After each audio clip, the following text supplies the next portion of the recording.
Welcome back, Huskies. Today we'll be subtracting integers with a double negative. Our learning target will be, I can identify and demonstrate how to use a double negative when subtracting integers.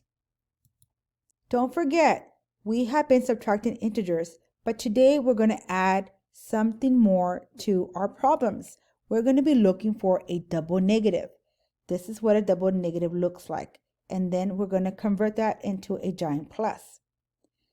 And then all we have to do now, after we do that, is to continue to follow all the steps for subtracting integers. You got this. Okay, Huskies, now let's go ahead and practice. Let's look for our giant plus with step number 1. This is our key. We have two double negatives. We're going to look at this problem and look here. We do have a double negative.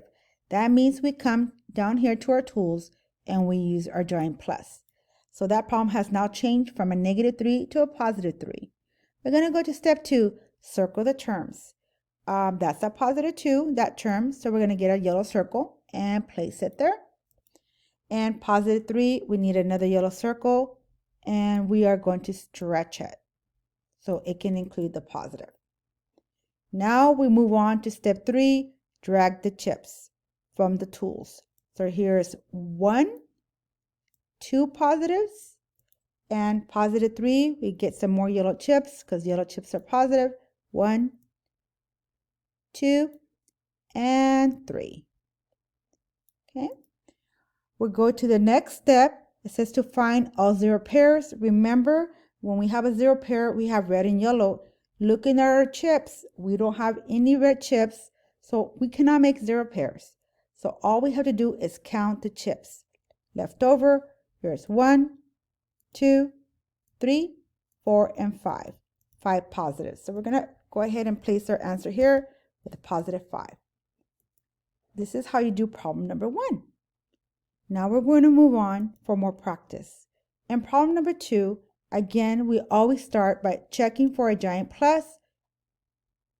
And that means that we put a giant plus when we have a double negative, and we do not have a double negative. So here, we're just going to go to step 2 to circle our terms. -2 is going to be in red, and another -2 that's going to be in red as well. -3, we circle that. Our step 3 is to drag our chips. -2 is 2 red chips, and -3, 3 red chips. Here's 1, 2, and 3. So we are moving on to step 4, find all 0 pairs. Again, in order to make a 0 pair, you need red and yellow. We do not have red and yellow, so all we have to do is count the chips. We have to count what is left over, and 1, 2, 3, 4, and 5. Here we have 5 negatives, so we're going to put -5. So this problem did not have a double negative, but it did have the rest of the steps. Let's move on to our next problem. Problem number 3. We're going to check for a giant plus. This is what a double negative looks like. We come over here. There we go. Here is a double negative. We grab our giant plus, place it in front, and now the problem has changed. It is no longer -2, it is a +2. We're going to circle our terms in step 2.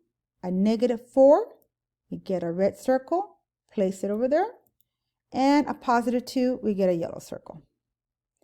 And again, we have a giant plus, so we're going to have to stretch our yellow circle a little bit. We move on to step 3 to drag our chips. Here's 1, 2, 3, 4 red ones, which represent -4. And now we need to look for 2 more, but these are going to be yellow because they're positive. Our step 4 is to find 0 pairs. Yes, we finally have 0 pairs. So we're going to get our connector and we're going to make our 0 pairs. When we have red and yellow, we can move this a little bit over and we have another 0 pair.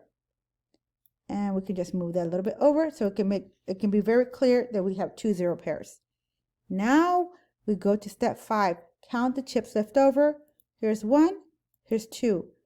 This is what is left over, and that is our answer. We come to our box here, and we're going to put here -2. So this problem did have a double negative, and we made a giant plus. Finally, our fourth problem. Here, we check for a giant plus. We're looking for a double negative, and yes, we have a double negative right here. So we're going to take our giant plus, put it on top, and that has changed our problem to a +6. It's no longer a -6. We're going to circle the terms as we've done before. So we're going to circle a -5 in red and a +6 in yellow.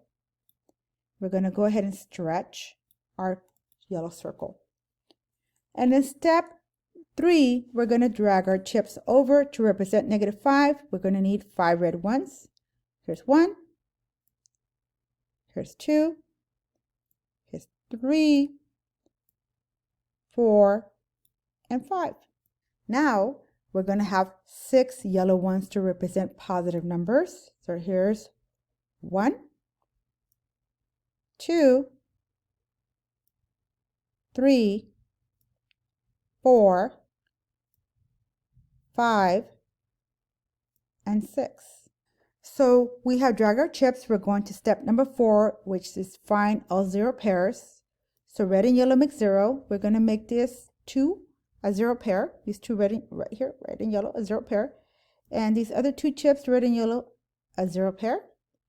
And we keep looking for 0 pairs. And we have 4 so far, and now our 5th one. So we finally have made all the 0 pairs. There's no more. We can't make any more. And we're going to count the chips left over. So look at what's left over. We have 1 yellow chip, which represents a +1. So here, we're going to put a +1. Well, Huskies, that is how you look for giant pluses when you subtract integers. You don't have them all the time, but when you do, now you know how to recognize when to use a giant plus. I hope this helps. Thank you very much.